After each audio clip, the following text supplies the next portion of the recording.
এজন কৃষক গ্ৰহৰ জীৱন কেতিয়াও কেৱল নহৰা পাছ নহয়।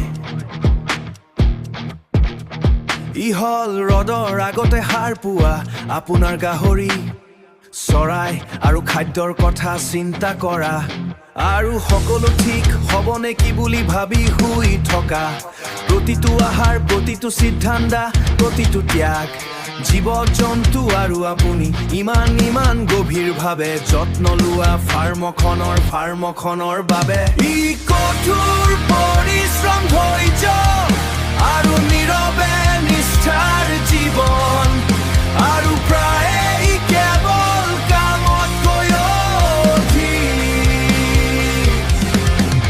ই এটা আহ্বান, এটা দায়িত্ব, আৰু কেতিয়াবা আনকি এটা চিন্তাও, যিয়ে আপোনাক ফাৰ্মৰ পৰা অনুসৰণ কৰে।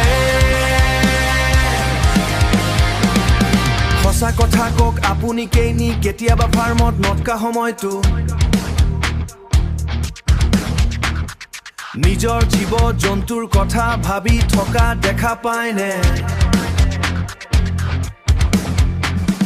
নিজৰ জীৱ জন্তুৰ কথা ভাবি থকা দেখা পায়নে?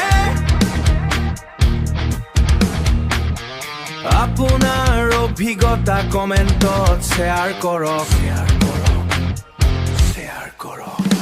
ই কঠোৰ পৰিশ্ৰম, ধৈৰ্য আৰু নীৰৱে নিষ্ঠাৰ জীৱন, আৰু প্ৰায়ে কেৱল কামতকৈ অধিক। ই এটা আহ্বান, এটা দায়িত্ব, আৰু কেতিয়াবা আনকি এটা চিন্তাও, যিয়ে আপোনাক ফাৰ্মৰ পৰা অনুসৰণ কৰে। ইমান নিস্তব্ধ কিয়? আপুনি কি চিন্তা কৰি আছে? আপুনি কি চিন্তা কৰি আছে?